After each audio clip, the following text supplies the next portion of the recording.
eu quero tratar com você de um tema para mim da mais alta importância, para você e para mim, porque eu quero falar sobre como ser revestido com o poder do Espírito Santo. É uma necessidade minha e sua também. É o desejo mais intenso do nosso coração. É sermos plenos do Espírito Santo e recebermos a capacitação do poder do Espírito Santo. E Paulo trata deste assunto na sua oração, registrada na carta aos Efésios, no capítulo 3, versos 14 a 21. Paulo já vem tratando da obra do Espírito Santo nesta carta, quando ele fala do poder que ressuscitou Jesus dentre os mortos, a suprema grandeza do poder de Deus que está à nossa disposição. E esse poder é o poder do Espírito Santo. Ainda no capítulo 1 ele fala de que aquele que crê, ele recebe o selo do Espírito Santo e o penhor do Espírito Santo. E agora Paulo vai mencionar esta verdade gloriosa de que você e eu precisamos da capacitação do Espírito Santo. Não podemos viver fiados em nossa força, não podemos caminhar com as nossas próprias pernas, sem o revestimento do poder do Espírito Santo. Nós precisamos desse poder. Então eu quero aqui, neste programa, nessa oportunidade, expor para você esse texto sublime desta carta, que é considerada a rainha das cartas de Paulo.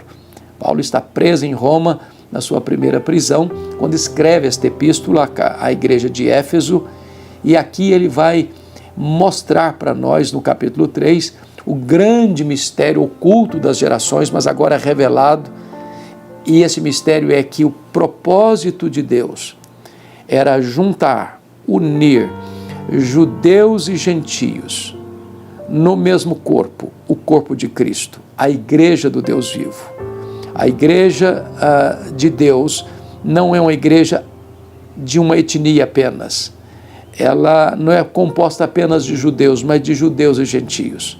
Não importa que raça, não importa a cor da pele, não importa a cultura, não importa a condição social, não importa a geografia, todo aquele que crê no Senhor Jesus faz parte da família de Deus, é membro da igreja de Deus, faz parte do grande rebanho de Cristo. E é isso que Paulo vai tratar com a gente aqui nesse texto. E eu vou lendo, na medida que eu for lendo, nós vamos fazer essa exposição. Se você puder pegar uma Bíblia e acompanhar, tanto melhor, para nós avançarmos bem na exposição desta palavra, desta mensagem. Então, capítulo 3 de Efésios, versículo 14, Paulo diz: por esta causa, eu me ponho de joelhos diante do Pai. Que causa ele está falando? Qual é o assunto que ele está tratando? Ele vem exatamente no texto precedente, mostrando o grande mistério revelado, que é a igreja composta de todas as raças, de todos os povos, de todas as etnias, de todas as cores, de todos os matizes, de todas as culturas, de todas as procedências geográficas, de todos os componentes da história. Deus tem um só povo, Deus tem uma só família, Deus tem uma só igreja, Deus tem um só rebanho, e este é formado de todos aqueles que creem no Senhor Jesus, que Ele comprou com o seu sangue, os que procedem de toda a tribo, raça, povo, língua e nação. E ele diz assim: de quem toma o nome toda a família, tanto no céu como sobre a terra. Ou seja, ele está falando de duas igrejas aqui, da igreja militante e da igreja triunfante, da igreja que milita na terra e da igreja que está glorificada no céu. Do Pai, esta igreja toma o seu nome. Ou seja, Deus o Pai é a nossa identidade. Ele é a nossa referência. Nós pertencemos a Ele, somos filhos dEle, adotados na família dEle. Nós temos Jesus como nosso irmão maior, nosso irmão primogênito. E desta maneira, tanto aqueles que já partiram estão na glória, como aqueles que ainda estão aqui militando, todos nós tomamos como referência da nossa vida a pessoa de Deus Pai. E ele diz no verso 16 assim: para que, segundo a riqueza da sua glória, vos conceda que sejais fortalecidos com poder, mediante o seu Espírito no homem interior. O que ele está fazendo aqui é um pedido muito ousado. Ele está pedindo que Deus, segundo a riqueza da sua glória, nos conceda isso, o que ele vai pedir. E a glória de Deus é a somatória de todos os atributos de Deus. A glória de Deus não é um atributo, mas a soma de todos eles. É como se Paulo estivesse pedindo: Deus, tudo quanto tens, tudo quanto és, na expressão máxima do teu ser, responda o meu pedido, responda a minha oração, atenda o meu clamor. Para que sejais, e qual é o pedido? Para que sejais fortalecidos com poder. Nós somos muito fracos, nós não ficamos nem de pés corados no bordão da autoconfiança. Nós temos imensas e intransponíveis limitações.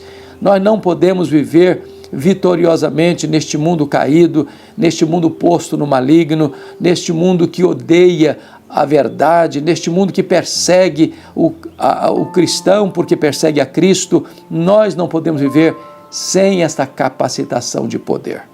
Precisamos desse poder. Esse poder não emana da terra, ele procede do céu. Ele não vem dos homens, ele é dado pelo Espírito Santo de Deus. E Paulo está pedindo para que Deus use todo o seu ser para atender a este clamor, para que a igreja, você e eu, sejamos revestidos com esse poder. Como assim? Ele diz: mediante o seu Espírito. O poder vem do Espírito Santo. Ele é a fonte desse poder. Aliás, foi o próprio Jesus quem disse aos seus discípulos, depois que ressuscitou: permanecei na cidade de Jerusalém, até que do alto sejais revestidos de poder. E ele disse ainda: mas recebereis poder ao descer sobre vós o Espírito Santo, e sereis minhas testemunhas em Jerusalém, em toda a Judeia, Samaria, até os confins da terra. Nós não podemos trabalhar com eficácia, nós não podemos viver em santidade, a não ser que nós sejamos revestidos com o poder mediante o seu Espírito. Onde? No homem interior. Não é nada espalhafatoso, não é nada espetaculoso, não é uma espiritualidade cênica, é no homem interior. Esse poder tem a ver com o caráter, com o fruto do Espírito, com a nova vida, com o testemunho do Evangelho, com as suas relações múltiplas, interpessoais, intrapessoal. Este é o território onde o Espírito Santo concede poder, é no homem interior, é aqui dentro de você. Não é uma questão de performance, não é uma questão de aparência, não é uma questão apenas de propaganda religiosa, é um poder que opera no seu interior. E Paulo explica como isso acontece. Como, Paulo? Que negócio é esse? Como é que eu posso saber que eu tenho poder no meu homem interior? Ele diz assim: e assim habite Cristo no vosso coração pela fé. Então vamos entender isso aqui porque é fundamental. Uma vida revestida com o poder do Espírito Santo é uma vida cristocêntrica. J.I. Packer, no seu livro A Dinâmica do Espírito, disse que o ministério do Espírito Santo é o ministério do holofote. Você quer saber se uma pessoa está cheia do Espírito Santo? Veja se ela tem Cristo no centro da sua vida. O Espírito Santo veio glorificar Cristo. Então, como é que uma pessoa está cheia do Espírito Santo? Qual é a evidência disso? Como se revela isso? Paulo responde assim: se você está cheio do Espírito Santo, você está cheio da habitação de Cristo no seu coração. E assim habite Cristo no vosso coração.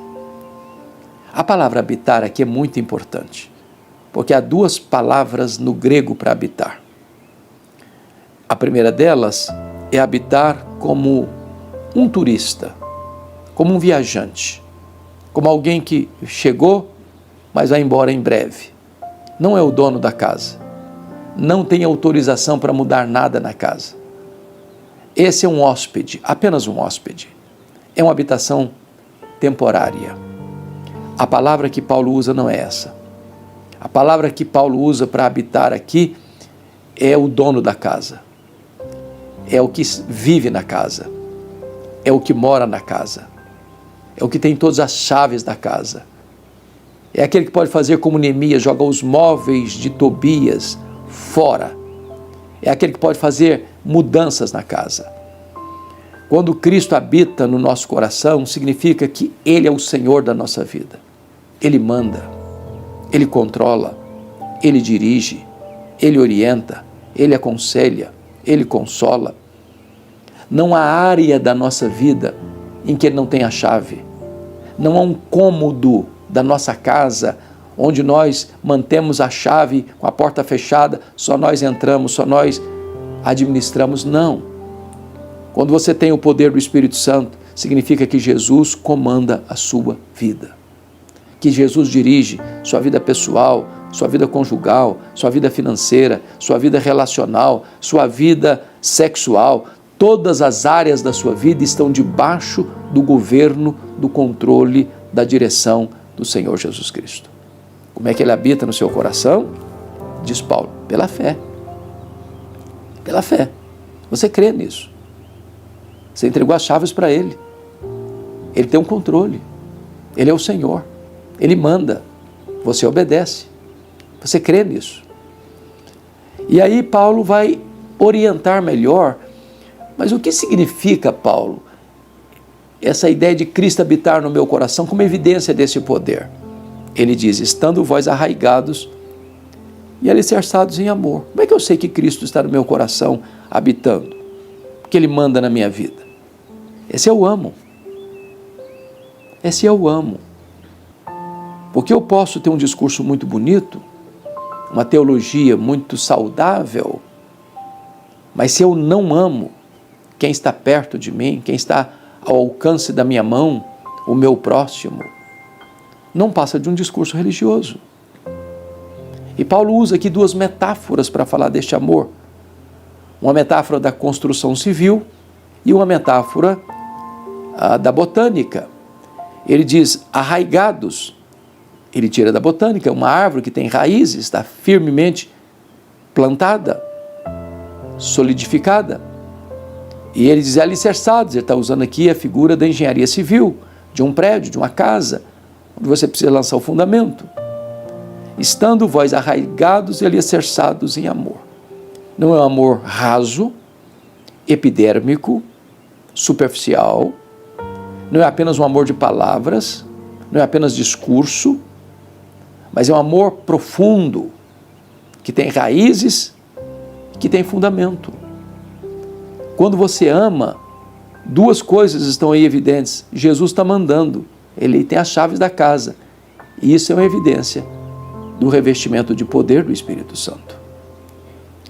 E agora Paulo coloca o propósito desse revestimento, no versículo 18. A fim de poderes, olha aí o a fim, com o propósito de, com a finalidade de, a fim de poderes compreender com todos os santos qual é a largura e o comprimento e a altura e a profundidade do amor de Deus. Então veja bem que essa compreensão ela não é adquirida de forma isolada. É preciso que você compreenda isso com todos os santos. Sabe o que significa isso? Não tem ovelha longe do rebanho.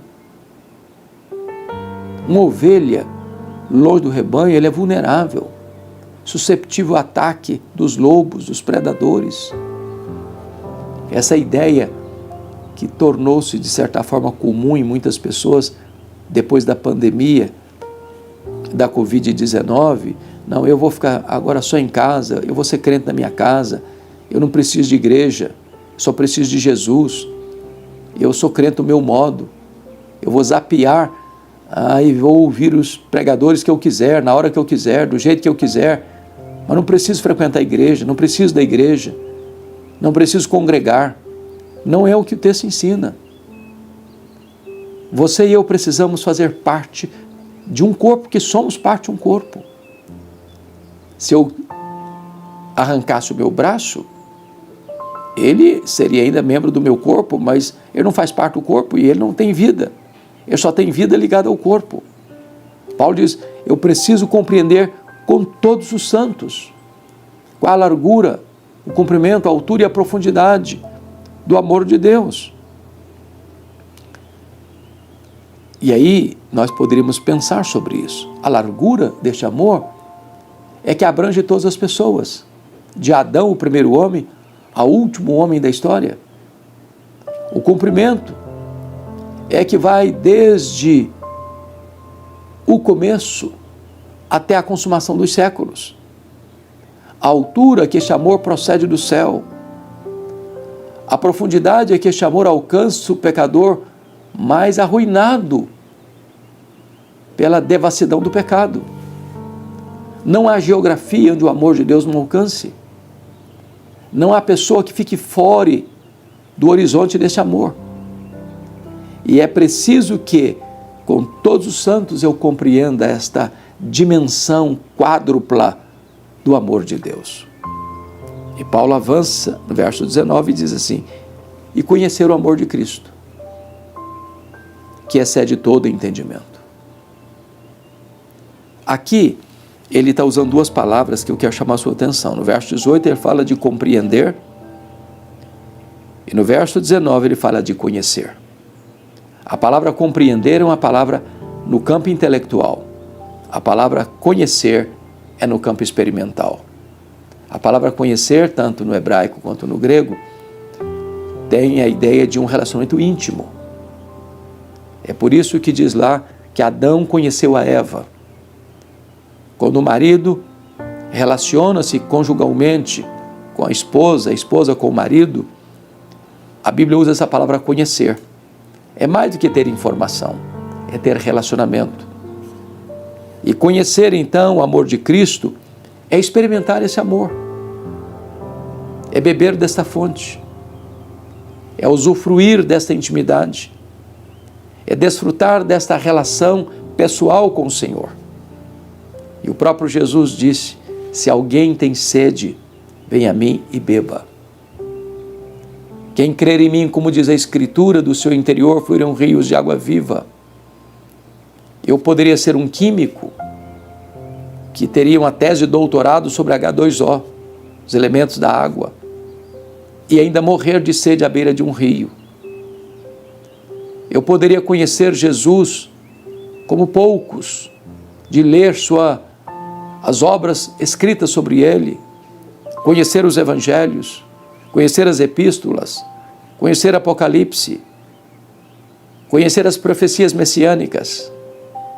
Eu poderia ser um perito no tema, um doutor no assunto, mas não experimentá-lo. Se alguém tem sede, vem a mim e beba. É experiência com ele. E quando você conhece o amor de Cristo, esse amor vai para além de qualquer compreensão humana. Ele, sendo Deus, se fez homem. Sendo rico, se fez pobre. Sendo o rei dos reis, se fez servo. Sendo santo, santo, santo, se fez pecado. Sendo bendito eternamente, se fez maldição. Sendo Deus, não julgou como usurpação o ser igual a Deus. Antes a si mesmo se esvaziou, assumindo a forma de servo, humilhando-se até a morte, e morte de cruz. Por amor, ele veio até nós. Ele deu a sua vida por nós. Ele se entregou por nós. Não há amor como este. O amor de Cristo, diz Paulo, nos constrange. Paulo diz assim, talvez por um justo alguém se anime a morrer. Dificilmente. Mas Deus prova o seu próprio amor para conosco. Pelo fato de ter Cristo morrido por nós, sendo nós ainda pecadores. Deus não poupou o seu próprio Filho. Ele voluntariamente se entregou. Esse é amor maiúsculo, superlativo, eterno, sacrificial, perseverante. Amor singular. O amor de Cristo que excede todo entendimento. Ora veja, Paulo vai chegar agora no ápice desta oração. Eu acho que não tenho condições de ir mais além ou subir mais alto, onde ele diz assim: para que sejais tomados de toda a plenitude de Deus. Veja você que ele não falou para sermos tomados de Deus, nem tomados da plenitude de Deus, mas que sejamos tomados de toda a plenitude de Deus. Penso eu que esta é a oração mais ousada que um homem pode fazer na vida. Porque a grande pergunta é: quem é Deus? E só para citar os atributos que só Deus os tem, os atributos incomunicáveis de Deus, nós diríamos: Deus é autoexistente, Deus é imenso, Deus é infinito, Deus é eterno, Deus é imutável, Deus é onipotente, Deus é onipresente, Deus é onisciente, Deus é transcendente, Deus é soberano, Deus é maior do que tudo quanto Ele criou. Se perguntarmos, mas então qual é o tamanho do que Deus criou? Nenhum astrônomo, por mais robusto que seja o seu conhecimento, por mais peregrina que seja a sua inteligência, é capaz de afirmar categoricamente qual é o exato tamanho do universo. O que os cientistas dizem e afirmam hoje é que o universo tem mais de 93 bilhões de anos-luz de diâmetro. Se você voasse a velocidade da luz, 300 mil quilômetros por segundo, nessa velocidade, você demoraria mais de 93 bilhões de anos para ir de uma extremidade à outra, pois Deus é maior que tudo isso. Abraham Kuyper, primeiro-ministro da Holanda, disse que não há 1 centímetro desse universo onde Deus não possa dizer: estou aqui, criei isso aqui, sou dono disso aqui. Pois Deus é maior que o universo. E agora Paulo está orando para que você e eu sejamos tomados de toda a plenitude de Deus. É incompreensível, vai além do entendimento. Paulo chegou às alturas excelsas da ousadia na sua oração. O que eu acho curioso é que nós poderíamos pensar assim: Paulo, será que você não está delirando na prisão ao fazer um pedido tão ousado? Para que nós não cheguemos a esta conclusão, ele diz no versículo 20, o versículo seguinte, assim: ora, há aquele que é poderoso para fazer não mais, não muito mais, mas infinitamente mais do que tudo quanto pedimos ou pensamos, conforme o seu poder que opera em nós. A Ele seja a glória na igreja em Cristo Jesus, agora e pelos séculos eternos. Veja você que esse versículo, ele é poderoso para fazer infinitamente mais, não está conectado com coisas comezinhas da vida, com as coisas corriqueiras da vida. Porque alguém poderia dizer: bom, mas eu estou passando por uma situação difícil financeiramente, e alguém diz: bom, mas Deus pode fazer infinitamente mais. Ou imagina alguém passando um problema de saúde, alguém diz: bom, mas Deus pode fazer infinitamente mais. Você está passando um problema pessoal, conjugal, familiar, no seu trabalho, e alguém diz: bom, mas Deus pode fazer infinitamente mais. E pode mesmo. Mas Paulo declara isso depois de ter feito o pedido mais ousado, audacioso. O pedido de sermos tomados de toda a plenitude de Deus. Parece que não tem mais nada além desse pedido. Em outras palavras, não há limitação em Deus, a limitação está em nós. Usando uma figura lá de 2 Reis, capítulo 4, enquanto tiver vasilhas vazias, o azeite vai jorrar. Enquanto tiver disponibilidade no nosso coração, haverá mais e mais para nós. O que Deus tem para você é esta plenitude do poder, do Espírito Santo, que significa o governo de Cristo na sua vida, que reverbera na prática do amor, que na comunhão dos santos você compreende este amor de Deus que abrange o mundo todo, em todas as épocas, e que agora você conhece este amor de Cristo que excede todo entendimento, com o propósito de você ser tomado de toda a plenitude de Deus. Paulo não poderia ter outra forma de encerrar esta oração tão sólida, tão ousada, tão robusta, senão com a doxologia. E a doxologia é esta: a Ele seja a glória na igreja e em Cristo Jesus. Deus é glorificado na igreja. Deus é glorificado no corpo e em Cristo, na cabeça.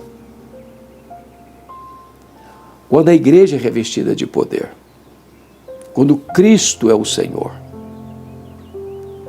quando você e eu vivemos o cristianismo de verdade, amando, não amor raso, mas profundo, como uma árvore que está plantada e como uma casa que está solidamente edificada. Quando você assim o faz, diz a Escritura, então, você é tomado de toda a plenitude de Deus. Esse Deus que pode fazer mais, mas muito mais, mas infinitamente mais. Esse Deus é digno de ser honrado, de ser adorado, de ser exaltado. Este Deus é digno de receber a glória na igreja e em Cristo, no corpo e na cabeça. E aí, ele diz, por todas as gerações. Não há geração que não seja alcançada pelo entendimento desta verdade, que não deva estar incluída nessa doxologia, neste clamor, mas não só agora, no tempo, mas por todo o sempre, por toda a eternidade. E é desta maneira que ele encerra esta oração com um sonoro amém. Amém, amém e amém. A pergunta que eu lhe faço: você tem experimentado esse revestimento de poder? Quantas pessoas acham que esse poder é esquisitices espirituais?